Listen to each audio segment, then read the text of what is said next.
speech presentation that will be delivered by Muhammad Uwais Al-Korni from grade 2 and Nashauki Az-Zahra Fakhriya from grade 4. The applause for them.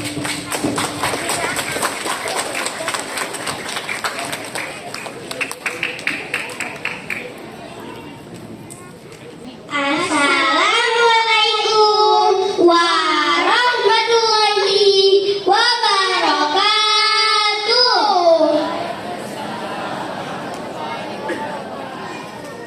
Alhamdulillah wassalatu wassalamu ala Rasulillah amma ba'du. Ayah bunda yang kami cintai, kami akan berbincang-bincang tentang the golden age of Islam, masa kejayaan umat Islam.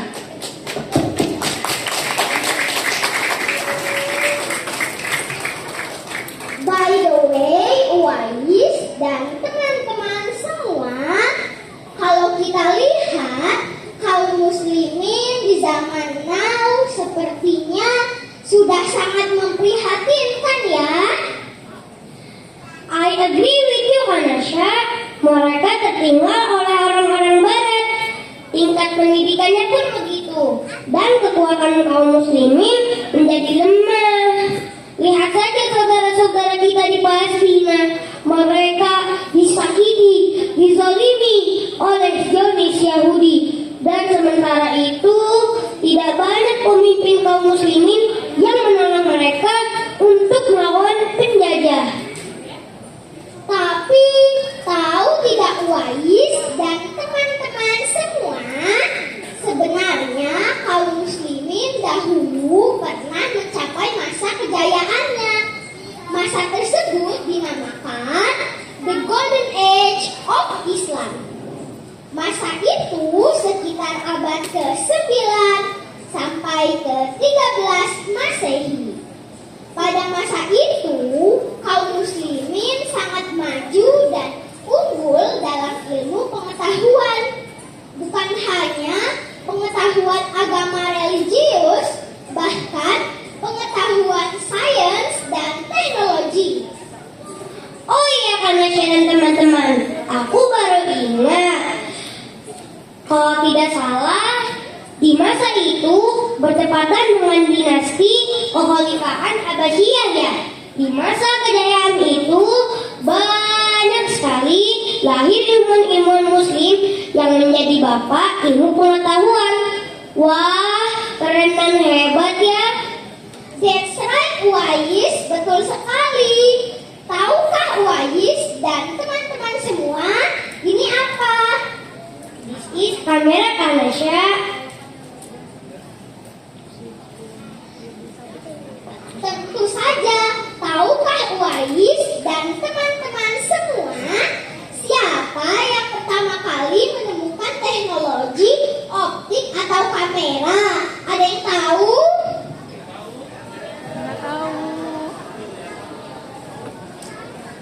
Nah, yang pertama kali menemukan teknologi optik atau kamera adalah seorang ilmuwan muslim yang bernama Ibnu Al-Haytham. Beliau sudah menemukan sejak tahun 1000 Masehi, lebih dahulu dibandingkan Bacon dan Joseph Kepler tahun 1571 Masehi. Masya Allah, it's amazing ya Kanasha. Zaman now banyak sekali kegunaan kamera. Coba saja lihat di setiap smartphone, pasti ada kameranya. Kalau tidak ada kameranya, pasti tidak akan ada gambar di televisi, YouTube, TikTok, Instagram, dan media sosial lainnya. Oh iya, tidak hanya itu Uwais dan teman-teman semua, yang tidak kalah hebatnya lagi, umat Islam memiliki seorang bapak matematika yang diakui dunia, dan banyak sekali ilmuwan barat menjadi sebagai rujukan. Teman-teman semua, selama ini kan kita belajar matematika di sekolah. Tahukah siapa nama bapak matematika tersebut? Silahkan angkat tangan. Ya, betul sekali. Beliau adalah Al-Hawarizmi yang lahir di Uzbekistan tahun 780 Masehi. Beliau menemukan angka 0 dan orang yang pertama kali menjelaskan angka 0. Bisa dibayangkan Uwais dan teman-teman semua, jika kita tidak mengenal angka 0, mungkin kita tidak akan pernah bisa menggunakan teknologi seperti laptop, komputer, dan internet. Wah, keren ya Kak Nasya. Oh iya, aku juga ingat, ternyata pencipta rangkaian pesawat terbang yang pertama ternyata seorang muslim loh. Dialah Abbas Ibnu Firnas yang lahir pada tahun 810 Masehi di kota Andalusia, Spanyol. Ibnu Firnas berhasil terbang dengan prototipe atau model pesawat terbang sederhana dari kayu dan bulu.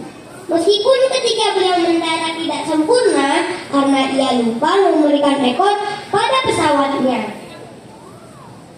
Wah, ternyata beliau ya yang lebih dahulu menemukan rancangan pesawat terbang.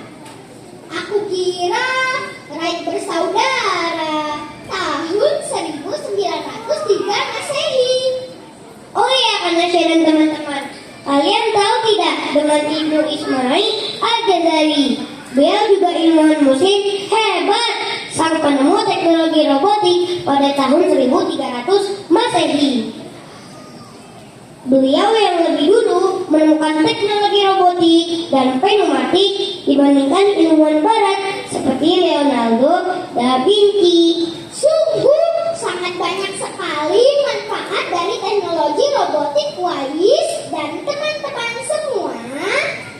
Seluruh alat industri canggih pasti sudah menggunakan sistem teknologi robotik. Teman-teman dan rekan Nasya, kalian masih ingat tidak dengan Bapak B.J. Habibie, Bapak Presiden RI yang ketiga? Oh iya, beliau juga merupakan ilmuwan muslim yang hebat terkenal di dunia. Beliau menemukan teori crash progression theory yang meningkatkan standar keamanan kecelakaan pesawat dan mengurangi resiko kecelakaan. Beliau juga dikenal banyak merancang pesawat. Atas kemampuan beliau, Indonesia pernah membuat dan memproduksi pesawat terbang. Wah, luar biasa. Sebenarnya orang muslim itu juga hebat-hebat ya Uwais dan teman-teman semua. Mereka jenius dan sungguh-sungguh. Dan tidak hanya itu, muslim Indonesia pun cerdas-cerdas dan jenius.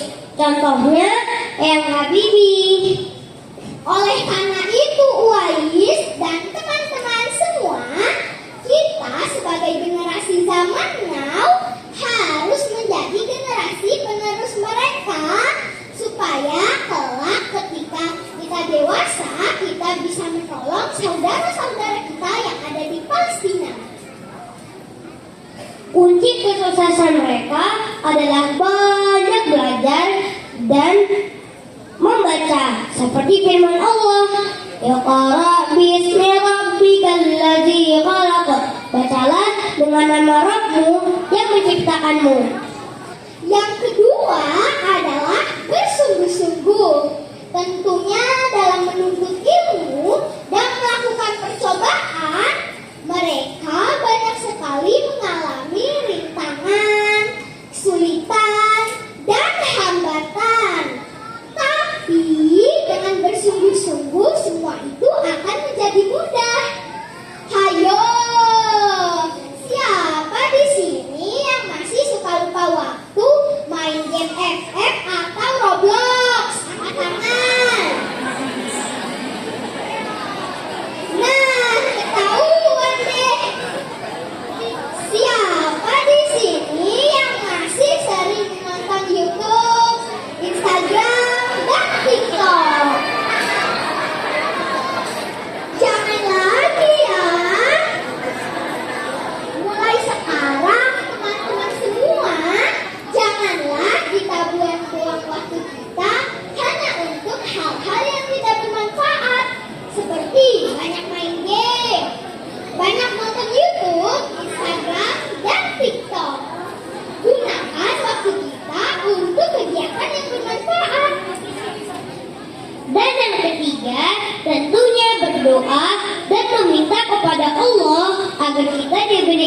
kecerdasan dan kemudahan dalam menuntut ilmu.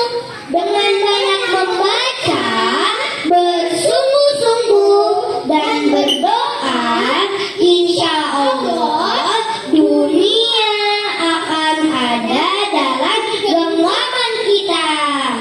Demikian teman-teman apa yang dapat kami sampaikan.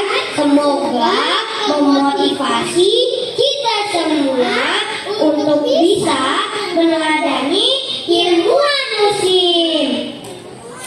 Burung dara, burung cenderawasih. Cari dulu di Provinsi Papua. Cukup sekian dan terima kasih.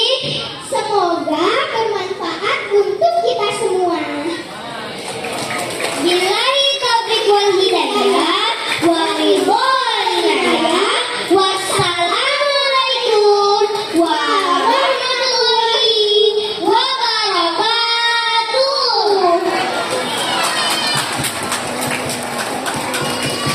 Masya Allah, terima kasih atas motivasi.